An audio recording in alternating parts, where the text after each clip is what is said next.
কেন বৃথা জেগে থাকি? ভয়, যদি ঘুমের ভেতর মৃত্যু হয়। এদিকে জীবন অপেক্ষা করে আছে মৃত্যুকে স্বচক্ষে দেখবে বলে।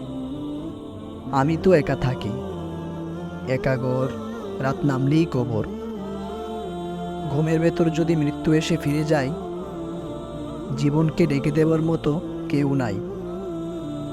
কেন বৃথা জেগে থাকি? সংশয়, অজান্তেই যদি মৃত্যু হয়। এদিকে মৃত্যুকে স্বাগত জানাবে বলে আয়ত্ত করেছে জীবন লা ইলাহা ইল্লাল্লাহ মুহাম্মাদুর রাসূলুল্লাহ। প্রেরণ ব্যতীতই যে কথা পৌঁছে যায় তার নাম প্রার্থনা। মাঝরাতে চুপিসারে আমি আল্লাহর কাছাকাছি যাই, আর ভীরু উচ্চারণে বলি লাব্বাইক আল্লাহুম্মা।